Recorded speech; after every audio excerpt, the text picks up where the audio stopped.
I have sorted this out. So you'll notice now that there is a little recording icon. So you'll uh, have to temporarily pause your college sign bumping, I guess, or you can be proud about your colleges, which is very reasonable. So I'll go ahead and pick up where I left off. My apologies for the issue. My name is Derek Lyles. I'm the executive director for the Dallas Urban Debate Alliance.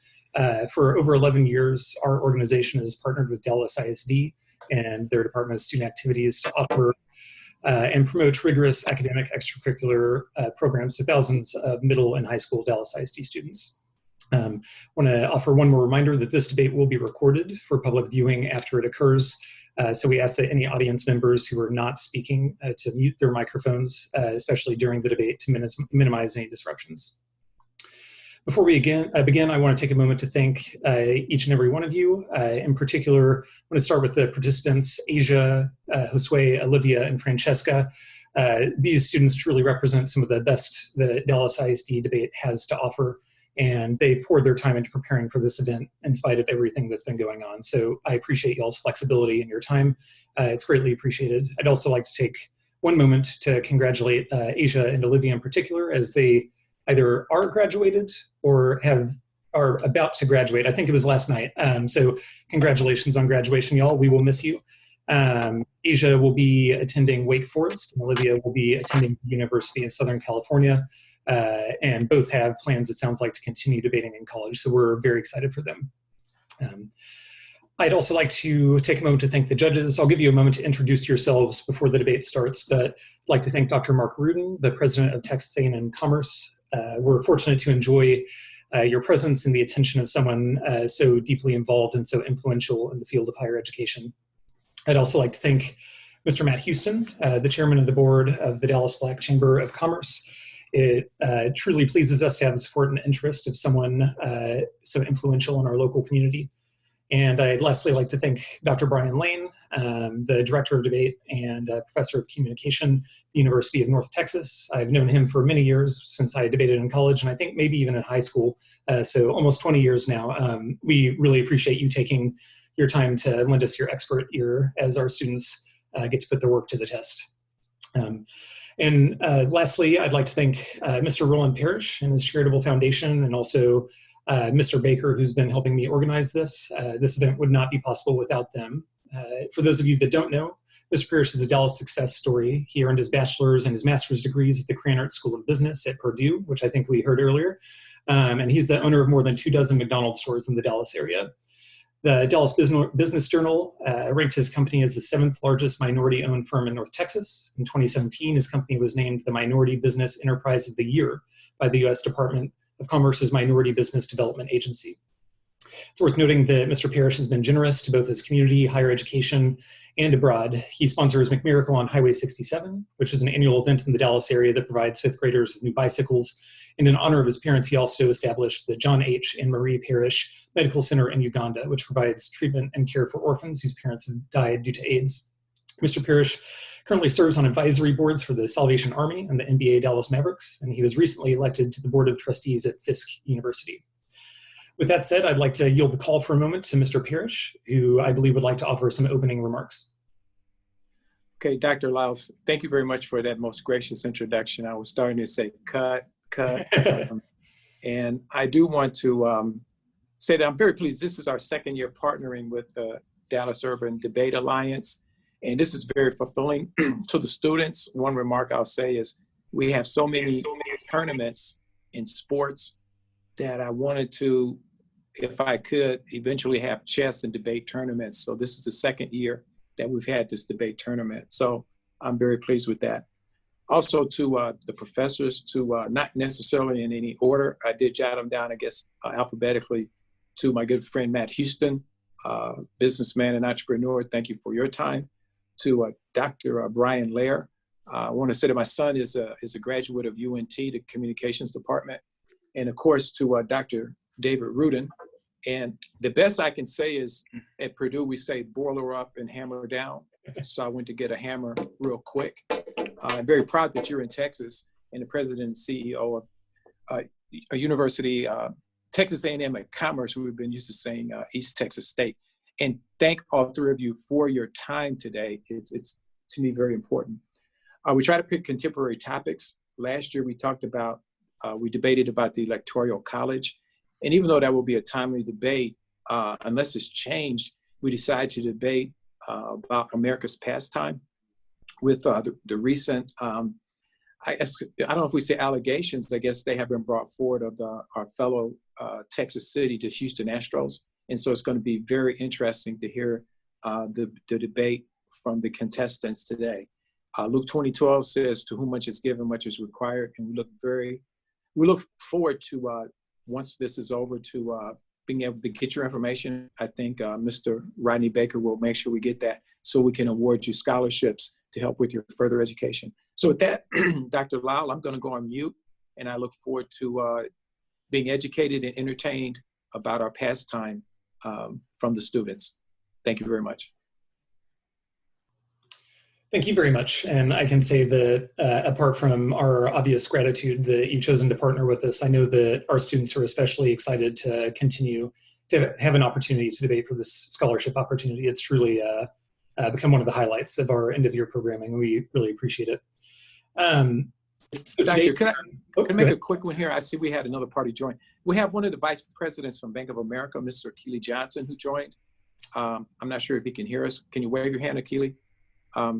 He's the gentleman that the funds go to Bank of America and they disperse the funds. So I wanted to make sure that we had creditability, and this will be their second year, but the funds will go through Bank of America to your various colleges and institutions. So thank you very much, Mr. Johnson, for joining us. Sorry about that, Dr. Lau.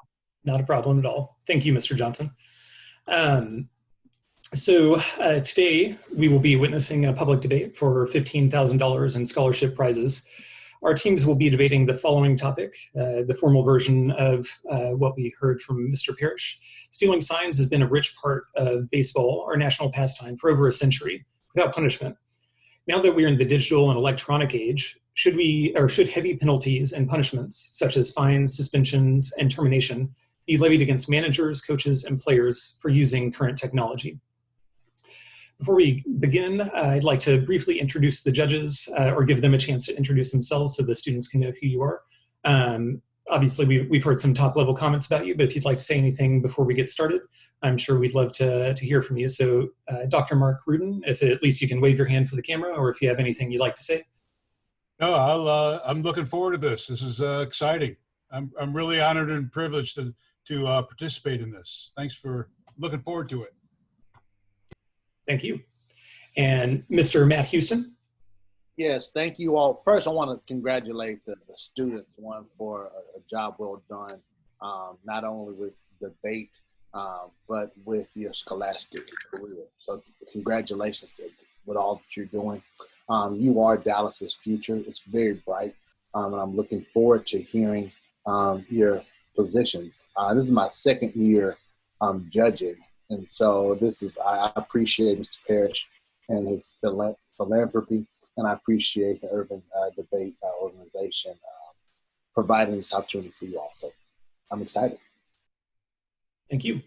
And lastly, we have Dr. Brian Lane. Thanks, Derek. I just want to say thanks to Mr. Parrish, Mr. Baker, and Mr. Johnson. Thanks so much. This is a really, really important endeavor. I'm very, very excited and humbled indeed to be a part of this experience with this panel. Thanks for everyone for being flexible and meeting in our middle of our pandemic, doing this Zoom-wise for everything.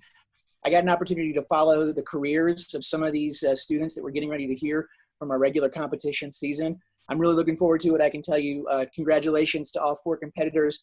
Y'all really have done an outstanding job. I know some of you are completing your careers.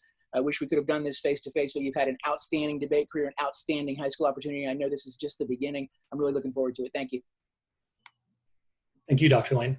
And thanks in general to all three of you, our illustrious judges. I know many of y'all are humble and will shake your head at illustrious, but we are truly grateful for your time here today.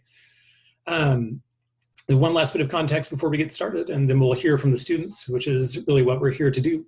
Today, the affirmative team will defend the use of penalties against baseball teams that engage in the practice of stealing signs using technology. The affirmatives is represented by Asia Taylor of the JBS Sanders Law Magnet and Olivia Northcutt Wiley of the Science and Engineering Magnet. The negative team will oppose those penalties for the practice of sign stealing.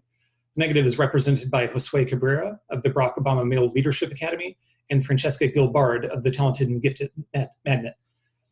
With that said, I believe we are ready to begin. So this debate will consist of 4 speeches. There will be 2 5-minute long constructive speeches, followed by 2 2-minute cross-examination periods.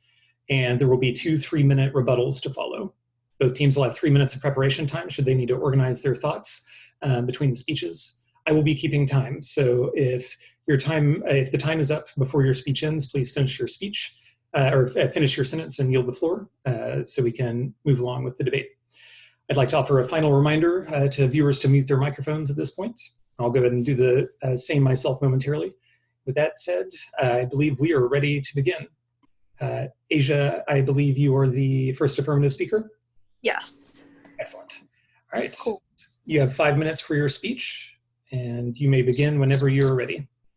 Cool. Is anyone not ready? All right. We are all familiar with the saying, "Take me out to the ballpark," which reflects how ingrained baseball is within American culture. But the art of baseball is changing with advancements of technology, and with that moving further away from American traditions. The 2017 World Series highlighted this fact after the Astros were found to be guilty of cheating by using a live stream device to gain a strategic advantage over the Dodgers. While some might say that the Astros were just using their technology to give them a competitive edge, our argument is about integrity. Should America's sport enable cheating and encourage a lack of integrity? That is the question of this debate. In the game, the pitcher has signs that they use behind their back to show what pitch it's going to be. Secrecy around signs is important because pitchers largely capitalize off of the element of surprise. Stealing signs is a term used to describe gaining knowledge of the signs a pitcher on another team uses for a strategic advantage. Sign stealing has been used throughout baseball's history in many different forms. In the age of technology, stealing signs has become so much easier. Sign stealing with technology does not reflect a team's ability to play the sport, but rather their ability to use a live stream device. This is a bad precedent for baseball. The MLB Constitution condemns the use of binoculars. What more the use of live streaming devices? So far, the MLB hasn't done enough to punish sign stealing. This is proven by the Red Sox having the exact same cheating scandal only a year after the Astros were found guilty. There are a few reasons why sign stealing with technology is specifically detrimental to the game.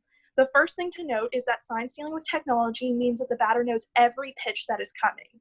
Stealing signs through any other method would have much less of an impact on the game because the element of surprise remains. A coach's analysis and predictions cannot always be 100% correct. A player cannot remember every single sign they've ever encountered. However, technology reflects certainty, and this certainty ruins the game for the other team. Alex Wood, a pitcher for the Dodgers who lost to the Astros in the 2017 World Series, wrote, "I would rather face a player that was taking steroids than a player that knew every pitch that was coming." Alex Wood is not alone in that sentiment. John Russell, a former editor of the Journal of the Philosophy of Sport, clarified the distinction between using technology and other forms of sign stealing. Technology destroys an integral part of the game. The field is supposed to be a challenge. What kind of challenge do you want to see in a baseball game? The baseball community agrees that players on the field should use their training to make their own decisions, not a game in which technology determines the outcome. Sign stealing with technology is truly a question of integrity. Both the Astros and the Red Sox went out of their way to conceal the fact that they used technology to steal signs. When cheating scandals are revealed, excuses begin to pour out. It was too easy to cheat, or everyone else is doing it. That's why we have to enact harsher punishments for electronic sign stealing to make it harder to cheat, to make it something that no one wants to do, and to preserve the integrity of America's favorite pastime. Thus, we propose the following plan to punish sign stealing. If a team is caught using technology to steal another team's signs, the team should be fined $5 million, the highest amount possible under the MLB Constitution. Every manager from the team who encouraged sign stealing should be suspended. Finally, batters that use technologies to steal signs should be given a probationary period in which every game that they participated in sign stealing, they would not be allowed to play the next season. The plan works in 2 ways. First is prevention. The negative will save $5 million and pressure on players is a lot. We agree. That's the whole point. The likelihood a team would be willing to risk their best batters to gain a minimal strategic edge is slim to none. The time it would take to reconcile the punishment for stealing signs would not be worthwhile to any team. Instead, players would focus their efforts on improving their batters. Second is through uniformity. The Astros reported 8 other teams for stealing signs. Only one team is under investigation. Since stealing signs with technology is a new form of cheating, the MLB has not been given the opportunity to set uniform standards.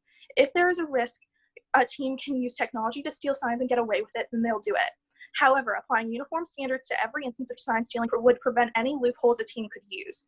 Allowing sign stealing or any less of a punishment for sign stealing rewards cheating over genuine integrity in practice. There's an argument to be made that stealing signs does not affect games significantly. Analysts that choose to ignore sign stealing fail to acknowledge a critical aspect of baseball. Both teams have to play the whole game. In a game so easily swayed by minimal changes, minor advantages have devastating impacts. How does it look when a player needs their coach to coordinate wins for them? Bad. How does it feel to be on the losing end of a cheating scandal? Bad. How does it look for America to actively support compromising integrity for ratings? Bad. Traditionally, teams would have to protect their own signs. Traditionally, teams would not have to protect their signs from technology. This unprecedented challenge requires a new solution. At the end of the debate, you should ask yourself whether you would want to punish a hardworking team for the faults of others and what that would say about America. That's say time. I'm open for cross-ex. Well done. Yep. The negative now has 2 minutes to cross-examine the affirmative whenever y'all are ready. All right, time starts now. So if a team believes that their signs are being stolen, isn't it up to them to create a more complex signaling scheme to avoid having their signs being stolen? I think naturally we would say yes, but we would say that on the field, it's impossible for a pitcher to know whether or not they're being live streamed, to the point where it would be unfair to suppose that a pitcher would be responsible for their signs being stolen. However, they could still, have counter surveillance measures in which they use more complex signs, correct? So if they did that, that would be unreasonable because there's no way for a player to know that they're being live streamed. That's the distinction. You can't tell you're being live streamed. Literally the way that they found out the Astros were live streaming pitchers were through fan submissions. Like fans saw cameras in the audience, and that's how they found out. There's no way a pitcher could possibly know they were being live streamed. Okay, and so, but a camera that would, let's say, surveil these pitchers and catchers, the camera itself can't decrypt signs. Yes, it's people behind the camera like coaches and players, right? Sure. So we would say even though cameras can't depict signs, they still provide added visibility and they allow coaches to insert themselves into the game in such a way that doesn't reflect a player's ability to play baseball to the point where it's bad. And the added visibility, however, added visibility isn't the same as decryption, yes? Oh, we would say yes, but you're going to say that technology is probably good for baseball. We would say if technology continues advancing in the context of baseball, then at some point they would be able to decrypt signs. Okay, so you would say that modernization of baseball is bad. However, the sport we never said modernization. That's a gross reduction of our argument. We never said modernization of baseball is bad. We said that cheating in baseball is bad. Okay, but the use of technology within baseball would be bad, yes. Well, the MLB has already decided that binoculars are bad to intervene with the game. Does that answer your question? Yes. Negative, would you like to use any of your prep time, or will y'all proceed with your constructive speech? Can I use I'm gonna use 1 minute. Okay.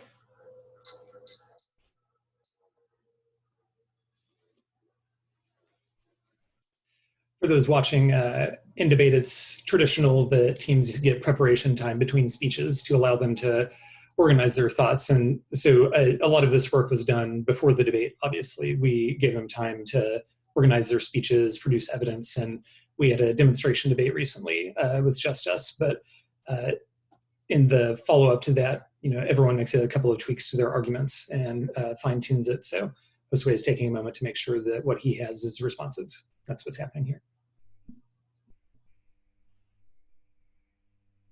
All right, I am ready. Okay, you used 40 seconds, so you have 2:20 left. All right. And you will have 5 minutes to give your speech whenever you're ready. Is anyone not ready? Okay. So the core of the affirmative argument is that heavy fines and punishments will somehow prevent sign stealing with technology. However, that core in itself is false. There's historical examples that back us up with this. During when the steroid scandal was happening in the Major League Baseball, there was multiple things that were used to actually prevent people from using steroids on the field. At first, things like fines were provided, which is one of the things the affirmative wants to do. Things like fines and things like suspensions. However, that actually did not slow down the use of steroids in and off the field in baseball. What actually did slow down the use of steroids, rule breaking, was implementing strategies and on the field and off the field that actually prevented people from using steroids. Things such as random drug testing, things such as releasing the public records of the actual steroids use. So you might be asking yourself why I'm bringing steroids into the mix. Well, it's simply as an example as to how the MLB in the past dealt with rule breaking. They implemented strategies, to stop people from rule breaking instead of just fining them. We're saying that the same approach should be used when dealing with technology being used to steal signs. Instead of simply increasing fines, which would drown the fan base because they would no longer be able to see their favorite people on the field, what should be used is countermeasures by the MLB and investing in more technology to make sign stealing not only not possible, but make sure that when sign stealing is being used on the field with technology, they're able to detect it and therefore actually prevent it. The affirmative is saying that by increasing fines and using heavy punishments, that in itself will stop people from stealing signs. However, that is not the case. I'll get more into that in the later part. However, stealing signs with technology does not only not solve the issue, it actually provides good things to baseball. One of the core things about baseball is that we have to ensure that baseball has an audience to be able to continue on to the future. Currently, according to a Gallup poll, only about 9% of people actually list baseball as one of their favorite sports, meaning that not only is baseball decreasing as a favorite sport, but viewership as well as decreasing with it. And for baseball, and right now we're at a crucial point where the longevity of baseball is based on the viewership and the amount of people who actually like baseball. And this current scandal that's happening has in fact increased the amount of people watching baseball during the season and off the season, which created a lot of buzz with the Astros. So we're saying that not only is technological use in baseball not reasonable as a mechanism to solve the problem, but it actually helps baseball and ensures that there's more fans and actually buzz about baseball. Sign stealing is actually the art of the game inside of the game as it's most commonly referred to as. Sign stealing is engraved into the core fundamentals of baseball, but it also shapes the way baseball is played. Smith, a writer at the NBC News, says that sign stealing is as integral as baseball as sunflower seeds and older men in children's uniforms screaming at umpires. It would be absurd to punish a form of sign stealing and allow all other forms of sign stealing to continue, which is what the affirmative does. Not only has sign stealing been part of baseball since the beginning of baseball, but teams have developed their strategies based on this. It's a game of surveillance and counter-surveillance. It's the responsibility of teams to protect their signs. And to go more in depth in this, actually, the affirmative is claiming that visibility is like the only thing that determines whether signs are stolen. During the cross-sex, you heard that it's not that they should not be held accountable for protecting their signs, but that's the whole point of like the game inside of the game. In fact, if someone is in second base, they always have visibility to the catcher to see their signs, meaning that there's already a responsibility for the team to have to protect their signs. And they've already been doing this by implementing different complex systems of transmitting their signs and communicating. Now, of course, we've heard about the Astros and their actual scandal. However, the thing about the Astros was that it wasn't just sign stealing that helped them win. There was multiple factors that played into this, such as new recruitment of talent from 2016 to 2017. There was the development of talent, meaning that players actually got better. And not only did the Astros increase at home where sign stealing was happening, they, of course, increased on the road in their performance. Sign stealing, of course, so also there has been an increase in technological use of technology in baseball, meaning that sign stealing technology can't be taken out of the equation, meaning we should find ways to incorporate it and ways to actually harness it for the betterment of baseball. Another great job keeping on your time there. I appreciate that. Now the affirmative has 2 minutes to cross-examine Josue. Ready whenever you all are. You make the assertion sign stealing has always been a part of the game. How does this take into account baseball predating things such as technology and things like cameras and microphones? Well, sign stealing isn't a direct result of technology. It's a direct result of the nature of the game, meaning that without technology, sign stealing is still a thing. And I stated, for example. So you're agreeing that there's a difference between sign stealing with and without technology, correct? Well, I'm saying that sign stealing has been at the core of baseball, meaning that sign stealing is like, you can't stop sign stealing. Heavy fines can't stop signs. Correct. But you're saying the sign stealing that happens at the beginning of baseball was without technology because cameras and microphones weren't invented back then. Actually, technology at the time was actually being used as well, such as telescopes, binoculars. Those were considered. So people came to baseball games with like big telescopes? Yeah, actually they did. Okay, cool. Why would teams invest millions of dollars in technology if this technology wasn't helpful? Well, I don't think there's any necessarily proof that teams invested millions. For example, the Astros, if we take the Astros, right, the biggest scandal of sign stealing, they didn't invest millions into sign stealing. Instead, they actually invested millions in recruiting new talent from their worst season or sort of per se in 2016 to their huge increase in their performance in 2017. They developed talent and they simply increased their amount of spending on people. Sure, but you would agree that once the Astros started stealing signs, they did see an improvement in their strikeout rates, correct? Yeah, as I stated, that they did. Awesome. Had a minimal effect. So addressing your sign stealing good for baseball, should marketing needs be placed in front of integrity? Well, integrity and marketing sort of aren't like mutually exclusive. Both could coexist. I mean, we're saying that stealing signs isn't necessarily cheating, right? Stealing signs isn't cheating. So, and also we have to remember that baseball is a sport, so we have to ensure that baseball continues on to the future. It's time. Olivia, would you like to use any prep time before your speech? I'm actually okay. Okay. So you have a 3-minute trial. Correct. We are ready. Well, I am ready whenever you are. Okay. #EarnIt was the Astros slogan, but isn't that hypocritical coming from the same team who cheated in order to win the World Series?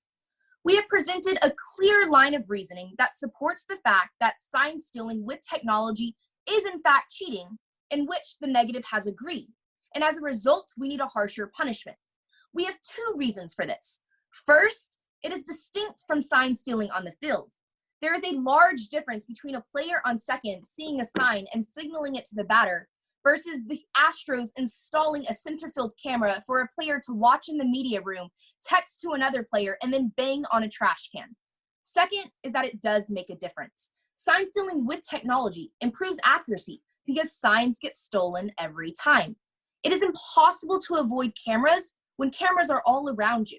Besides, if sign stealing with technology didn't improve accuracy, why would teams invest money in doing it? In fact, the MLB agrees with us. They passed a rule prohibiting sign stealing with technology. Their rule doesn't go far enough, which is why the affirmative team wants to increase the penalty for sign stealing and create uniform enforcement across the league. And the plan works. It's not just fines, but rather suspensions and fines combined, a proven effective strategy. I will now answer the main arguments in today's discussion. Just because sign stealing puts baseball in the news doesn't mean it's a good thing.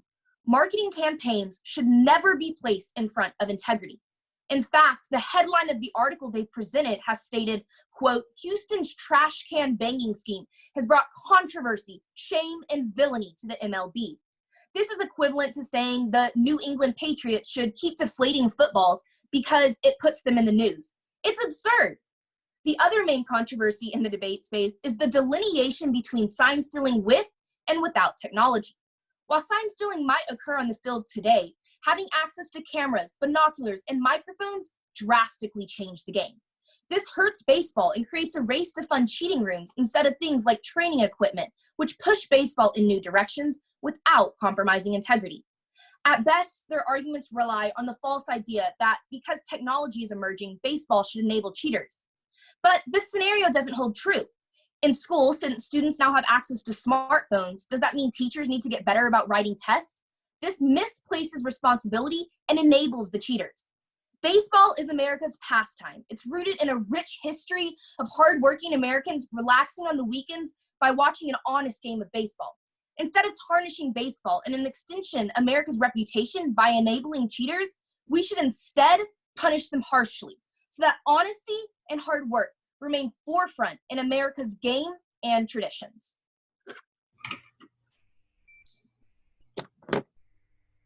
That leaves us with one more speech from the negative, from Francesca. Francesca, would you like any prep time?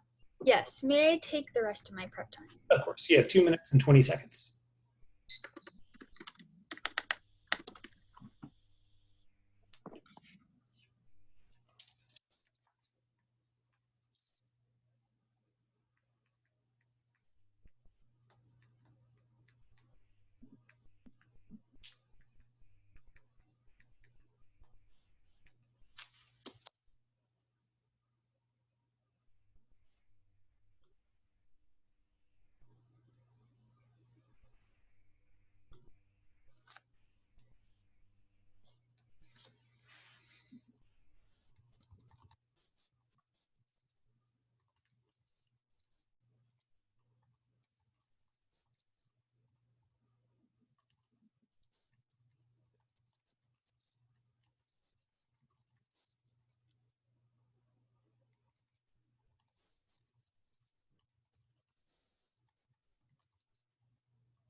You have 1 minute remaining, Francesca.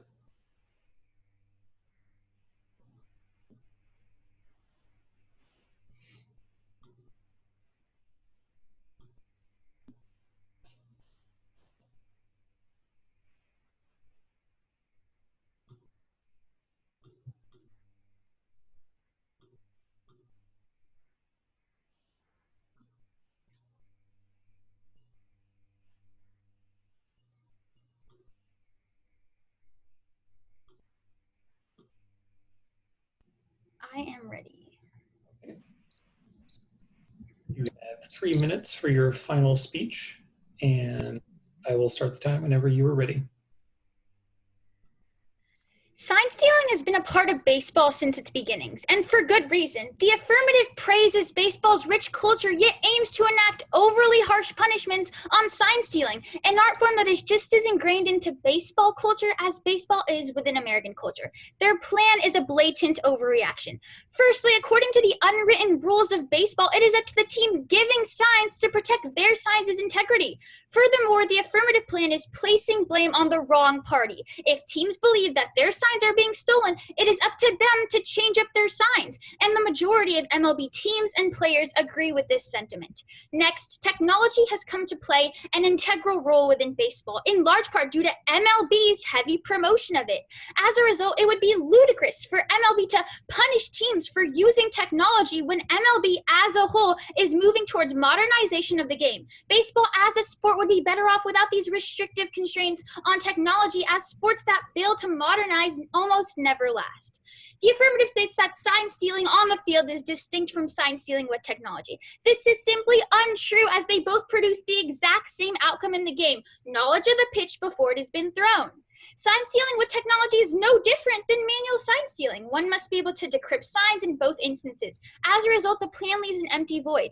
Sign stealing with technology isn't a disruption to the game's integrity either. It's a skill. Technology itself doesn't give teams an edge, nor does it decrypt signs. Teams still need to remain highly skilled at decrypting schemes, and opposing teams need to be able to adapt quickly to such advancements. Since these recent instances of electronic sign stealing, baseball has seen increased news coverage during the offseason, increased game attendance, and a renewed interest in the sport amongst the American people. Interest is a priority issue within this debate and comes first. If no one is watching the sport, then nothing else matters. After all, sports are in the entertainment category. For proof that negative publicity can actually be good for a business, MLB has to look no further than the NFL, a league that has been rocked by a variety of off-season scandals. Yet the NFL has seen its ratings rise to a 3-year high. Though its season only runs from September to February, the NFL has made itself into a year-round sport. It's ample proof that more headlines and more news coverage has significant positive effects on sports. Seeing that baseball has experienced falling game attendance and ratings in the past year, partially because of its failure to technologize, it is critical that we don't pass a plan that will exacerbate that problem, as baseball is currently in a vulnerable state. $5 million, the harshest MLB punishment possible, all for something that doesn't even change the outcome of the game, for something that's baked into the game's culture, for something that has been a part of the game since its very beginnings. Now that is anything but reasonable. Thank you. Good debate. Good debate, y'all. Virtual handshake. Thank you all so much. Very quickly, I just want to nudge to the judges. Well, actually, first I need to say we should give a round of applause to all of our debaters. They've been preparing for this. Even if you're on mute, you can give them an applause through the screen. Thank you for the great demonstration. I ask that the judges take about 5 minutes to deliberate. You can take 10 minutes if you need to. We're ahead of schedule because the debaters were very timely today. Sorry about my cat. He's trying to watch. Please take about 5 to 10 minutes to deliberate. And when you have a decision, please use the Google survey to submit it to me. If you're having tech issues, you may email it to me. Once I have all 3 decisions, I will forward that to Mr. Parrish, and he will announce the results. Hey, Derek, quick question. Is there a way you can separate the judges into a breakout room so that we can discuss? There is a way to do that, and I hate to admit this, but I am not savvy enough to do that. No worries, I'm sorry. I've been doing Zoom meetings for the last 3 months, and so Gotcha. acquired skill I learned for the last 2 weeks or so. One thing I will say, we ask if possible the judges make this decision individually. Your decision will be private. Well, your decision will be announced, but your commentary will be your own that way. Okay, good day. I heard deliberation, so that's all. That's It's just a personal deliberation, and then go to the form and cast our vote. Exactly. Okay, got it. And edit those forms after submission if you want to add more comments after the debate. Okay. Okay.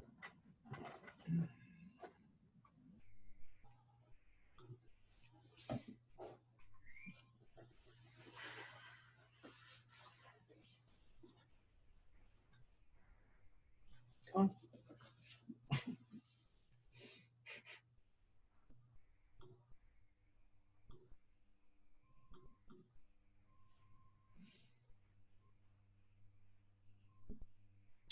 Quick question for the student site. So, Josue and Francesca, school is officially over today. Is this the last day of school for you?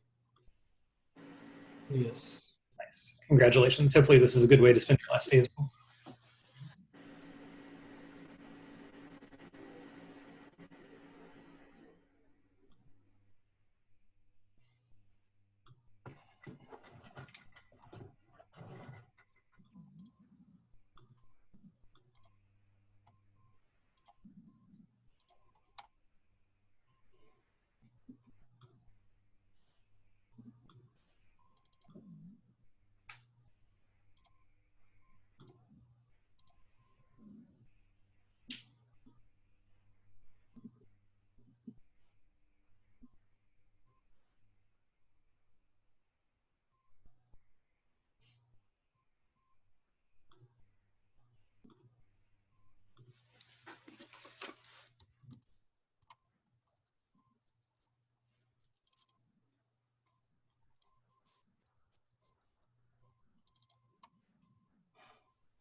No rush whatsoever. We have one decision in. So keep up your good work, judges. Do not rush yourselves. You have plenty of time.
All right, we have all three decisions. I'm messaging those to Mr. Parrish, and Mr. Parrish will announce them.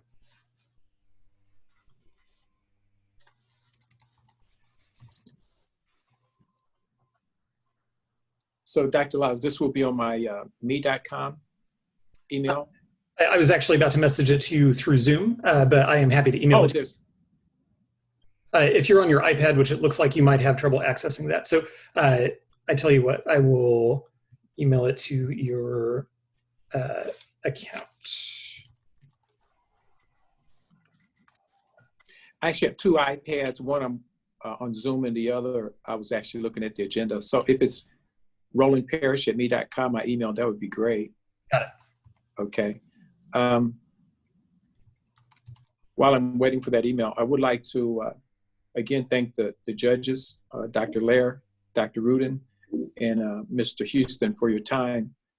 To the participants, I've been extremely impressed with your preparation for the topic. Looks like you did a very thorough job. And at times while I was watching, as you displayed your debate skills, there were times I felt I could be watching ESPN. There were times I felt I could be in a courtroom looking at attorneys debate. And then there were times I felt I could be in a boardroom where the owners and the Players Association are having negotiations. So very, very outstanding debate skills. And again, I think the preparation was great. Just me personally, I know the way that I tried to, I mentioned that to whom much is given, much is required. Part of my making a difference in society is by giving scholarships. And so I hope that if you're able to, once you finish or as you graduate from college and go into whatever endeavor, if you're able to reach back and give scholarships to the youth, I think that will help society. So we'll maybe wait another minute, but if not, Dr. Lyle, I may have you deliver. I am on rolandparrish@me.com. Yes, I just sent it about 30 seconds ago, and I also see. Okay.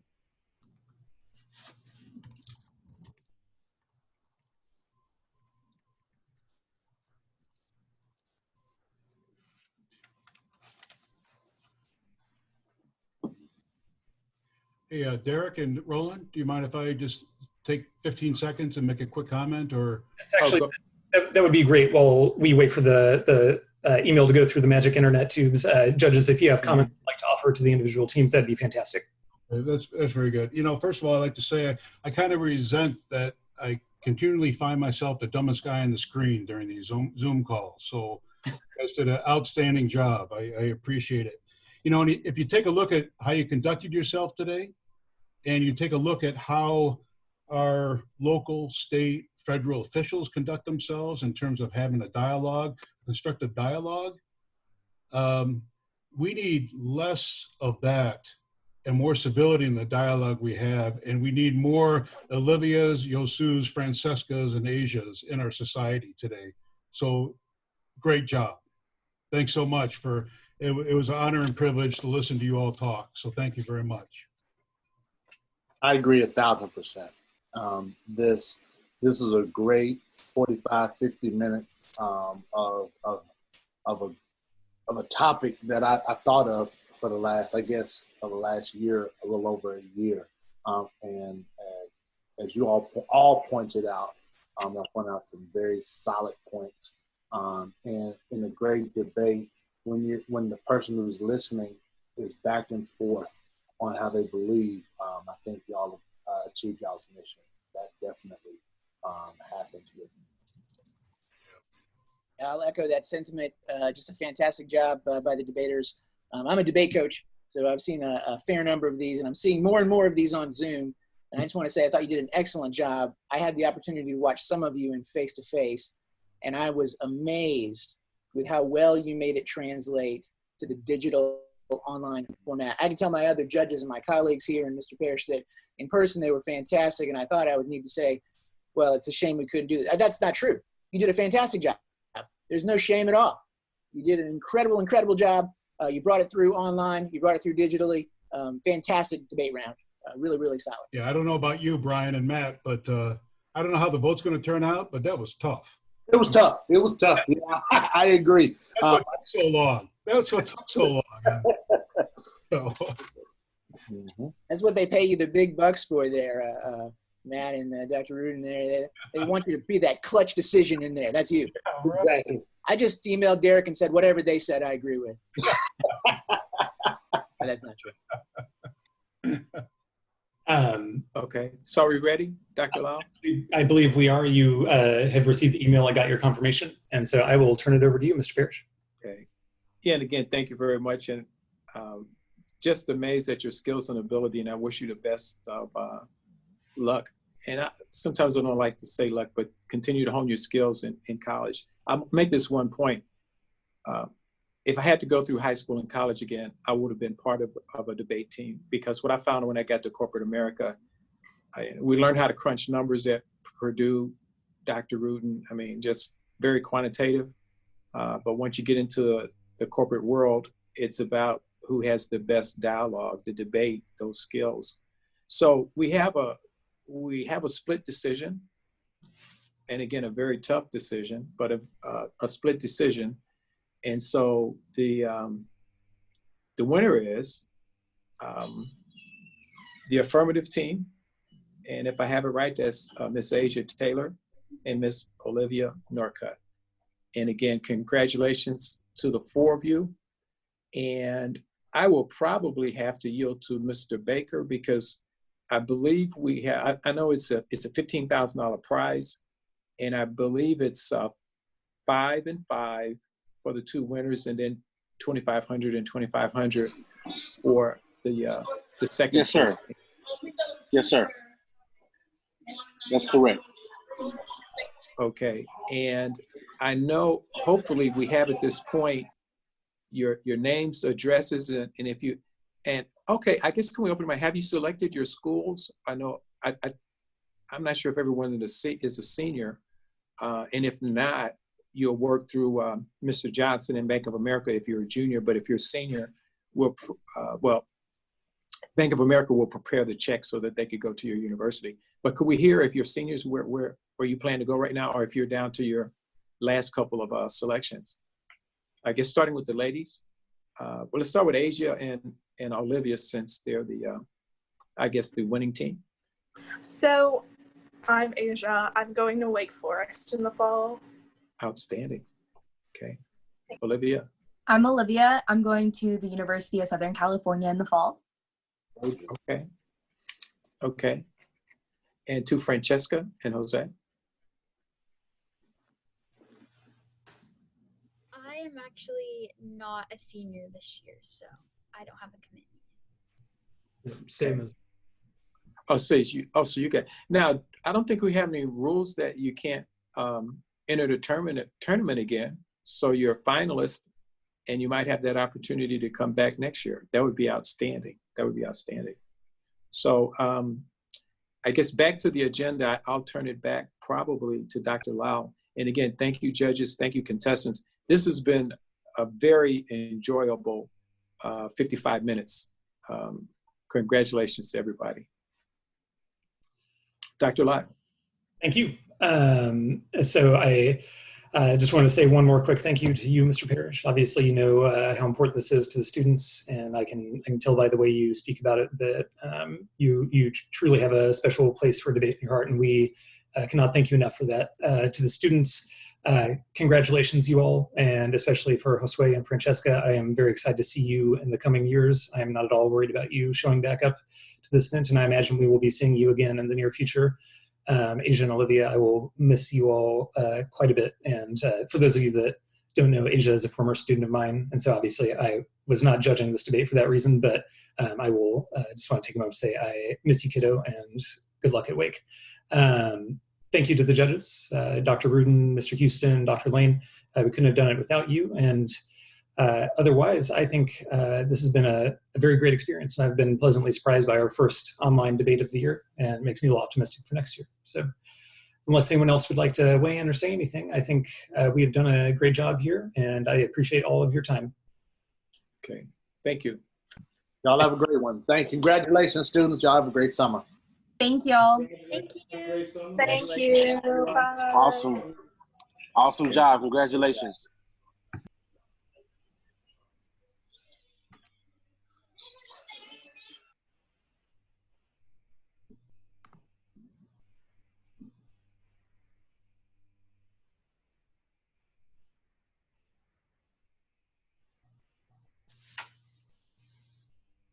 I'll be in touch with Dr. Lyles just to get the names of the winners and make sure. And I kind of share with you the process we used last year if you're open to that. I really appreciate that. And do you have my email? Or I can, okay.